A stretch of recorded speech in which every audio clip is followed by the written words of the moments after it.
5 jours avant ma retraite. Noël au matin, je me réveille avec un mal d'estomac. Je suis diabétique, alors c'est peut-être là, des débalancements au niveau de mes niveaux de glucides, ou c'est peut-être ma pression qui est trop élevée. Je cherchais pour de l'air. Puis là, j'ai dit à Annette, j'ai dit, il faut faire quelque chose. Je me souviens, le samedi soir, en pleine nuit, être obligé de me lever à côté de mon lit, difficilement, mais atteint d'un coup assez dur. Ils m'ont avisé que j'avais fait un infarctus. Je te dis que c'est pas un cadeau à attendre, c'est pas... Surtout le Noël au matin, là. Mais en dedans de 24 heures de mon admission, ils m'avisent que parce que je n'étais pas stabilisé, que je devais me rendre à Saint-Jean. Ils ont réussi une angioplastie, puis ils ont réussi à mettre un stent aussi.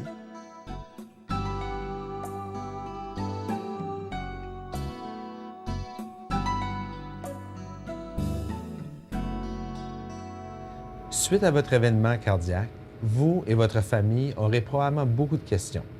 Cette présentation a pour but de vous aider à comprendre ce que sont l'angine et l'infarctus.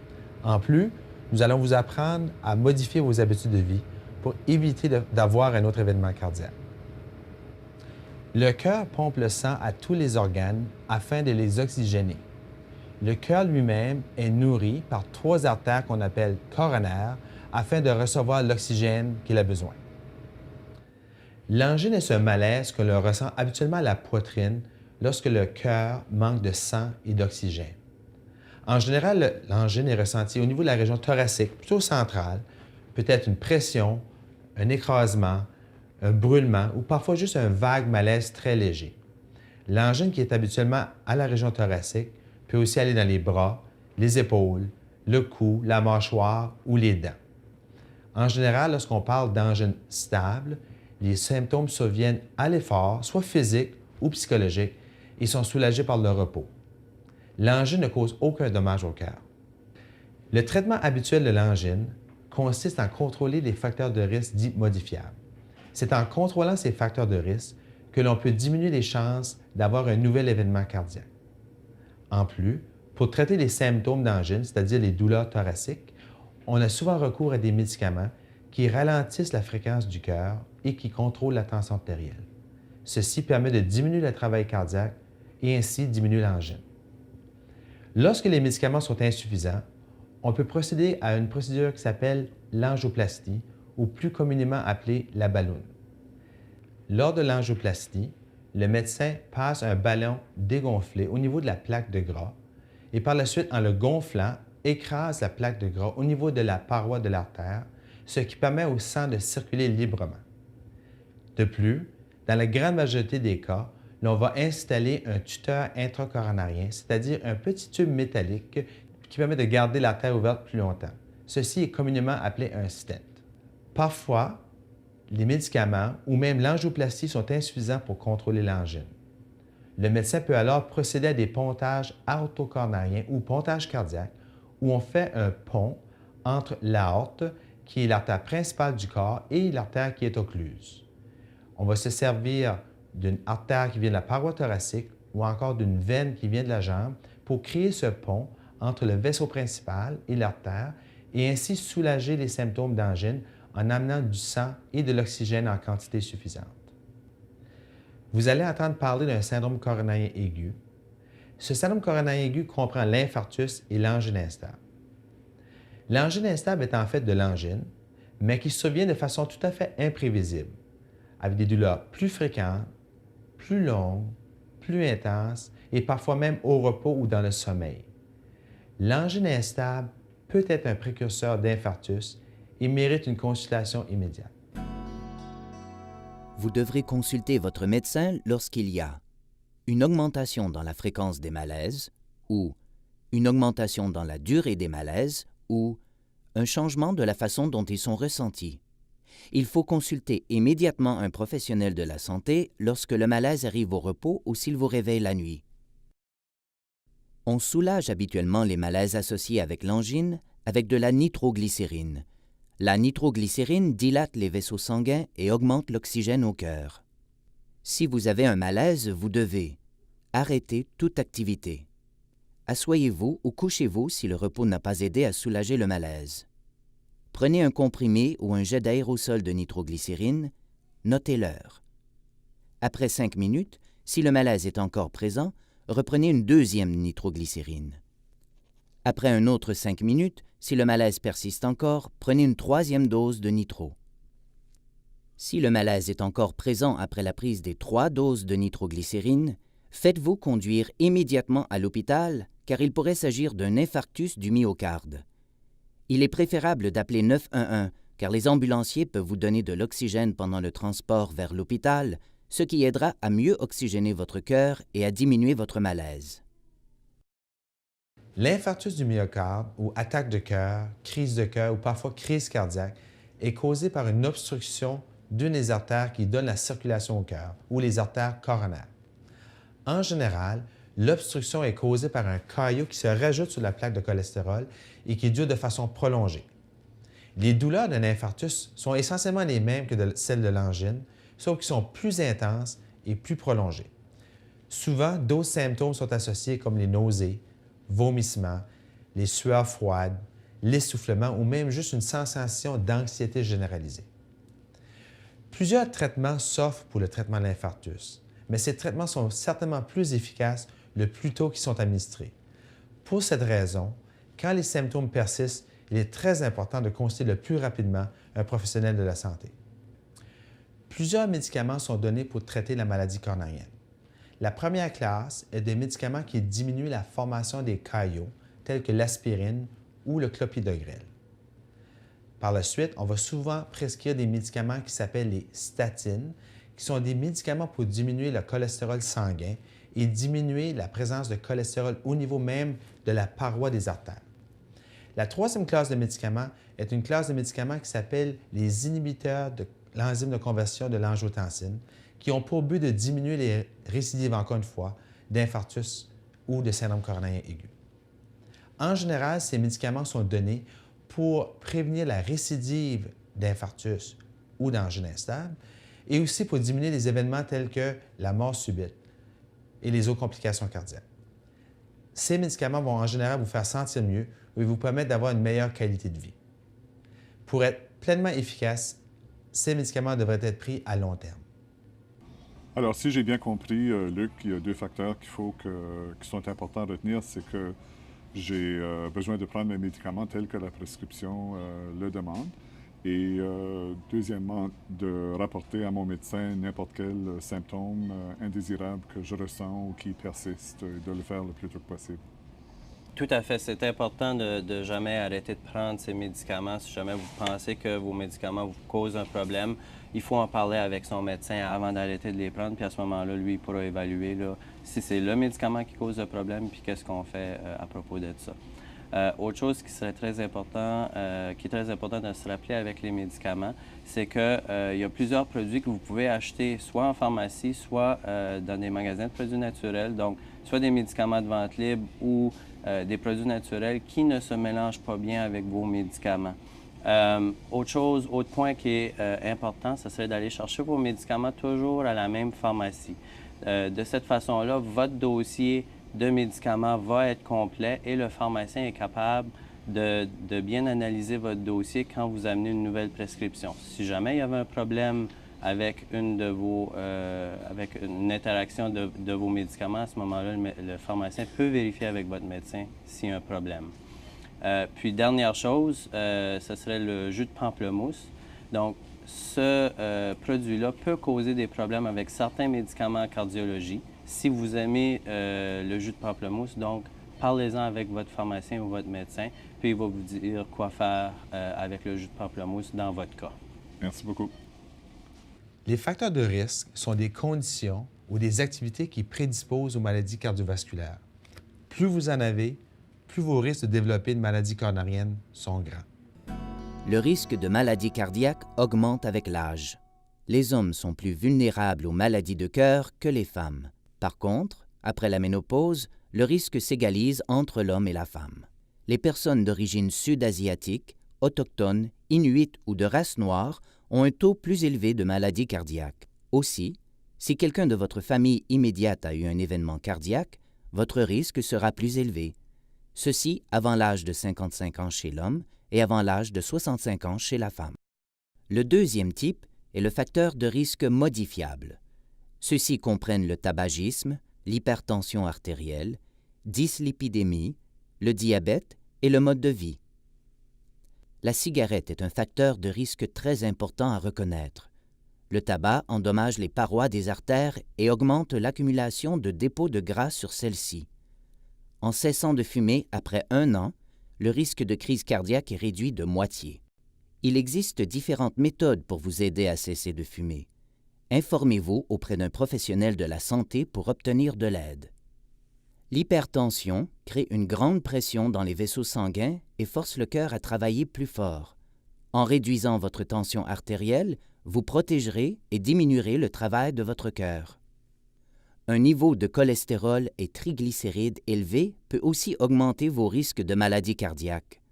Le cholestérol a tendance à se coller à la paroi des vaisseaux, ce qui rend la circulation du sang plus difficile. Une diététiste vous donnera des conseils au niveau de l'alimentation pour vous permettre de mieux contrôler votre niveau de cholestérol. En plus, après un infarctus du myocarde, les niveaux de cholestérol doivent être le plus bas possible. C'est pourquoi des médicaments pour réduire votre cholestérol sont prescrits. Ils sont utilisés comme traitement complémentaire à une bonne alimentation. À long terme, l'excès de sucre dans le sang, le diabète, endommage les parois des artères et favorise le dépôt de gras. Il est donc important de bien contrôler votre glycémie si vous êtes diabétique. Le mode de vie des gens est un facteur de risque qui prend de plus en plus d'ampleur. Le contrôle du poids est un facteur important dans la prévention des maladies cardiaques. Vous pouvez atteindre un poids santé en mangeant bien et en faisant de l'activité physique. Le manque d'activité physique produit une réduction du tonus musculaire, favorise la prise de poids et nuit à la circulation. La Fondation des maladies du cœur recommande des sessions de 30 à 60 minutes d'activité modérée la plupart des jours de la semaine. Ces sessions d'activité peuvent être divisées en 3 épisodes de 10 minutes ou plus. Il n'est pas nécessaire de faire une session de 30 ou 60 minutes d'un seul coup. L'activité physique est une bonne façon de contrôler son poids, son cholestérol, sa tension artérielle et en plus donne une sensation de bien-être. Le stress fait partie de la vie quotidienne. Sachez identifier les mauvais stresseurs et trouver une façon saine de maîtriser ceux-ci. N'essayez pas de changer tous les comportements d'un seul coup. Faites un changement à la fois. Toutefois, le tabac devra être cessé et l'exercice débuter immédiatement. Suite à un événement cardiaque, vous pouvez vous sentir en colère, avoir peur ou même vous sentir déprimé. Ces réactions-là sont normales. Il est important d'apprendre à les reconnaître, de les gérer et aussi même d'en discuter avec quelqu'un.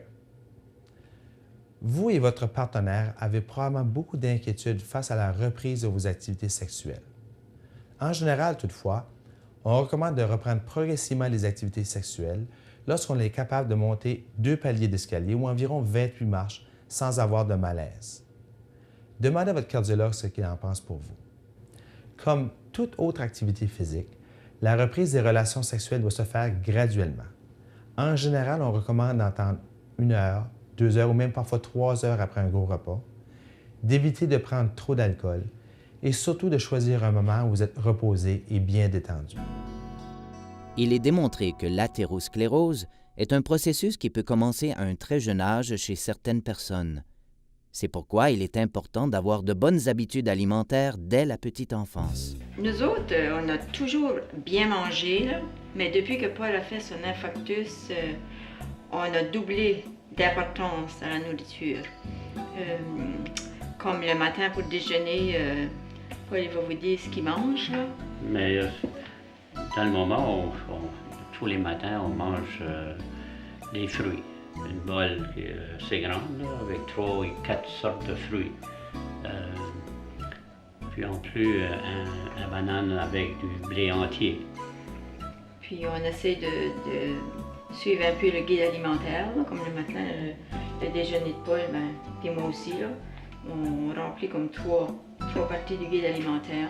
Puis les enfants sont rendus qui surveillent beaucoup la nutrition et tout aussi, ça fait que on a fait du beau travail de ce côté-là. On fait du chemin, hein? Une diététiste professionnelle va nous aider à comparer des aliments à l'épicerie. Commencez par substituer les margarines dures en carré, le shortening, le saindoux et le beurre par des huiles végétales non hydrogénées, telles que l'huile de canola, l'huile d'olive et les margarines molles non hydrogénées. Choisissez des coupes de viande et de volaille maigres. Évitez les viandes très grasses, telles que le bacon, le ballonné, les saucisses et les côtes levées. Choisissez des produits laitiers faibles en gras ou sans gras. Diminuez les produits de pâtisserie commerciale et les friandises qui contiennent de l'huile de noix de coco et de l'huile de palme, aussi connue sous le nom d'huile tropicale. Introduisez des aliments riches en gras oméga 3 de sources animales et végétales dans votre alimentation. Par exemple, le saumon, le thon, le maquereau, la truite, les œufs enrichis d'oméga 3, les graines de lin moulu, l'huile de canola et les noix de Grenoble. Mangez moins de produits raffinés, tels que le pain blanc, les céréales sucrées et tous les aliments très sucrés. Choisissez plus souvent les produits à grains entiers ou multigrains. Les produits céréaliers riches en fibres solubles, tels que le psyllium, le son d'avoine, l'orge, le riz brun et les graines de lin moulu, devraient faire partie de votre alimentation quotidienne. Ajoutez des graines de lin moulu ou du son d'avoine dans vos pâtes à pizza maison, les muffins ainsi que les plats cuisinés et vous augmenterez ainsi la quantité de fibres solubles dans votre alimentation. Choisissez plus souvent des protéines végétales telles que les légumineuses, les graines, les noix et les produits à base de soya. Les légumineuses, comme les pois, les fèves et les lentilles, peuvent facilement être ajoutées aux soupes, aux salades ou au riz. On les retrouve en conserve, sèches ainsi que congelées. Les substituts de viande à base de soya peuvent facilement remplacer la viande hachée dans plusieurs recettes, telles que le chili et la sauce à spaghetti. Et finalement, on vous conseille de manger à chaque jour une bonne variété de fruits et de légumes.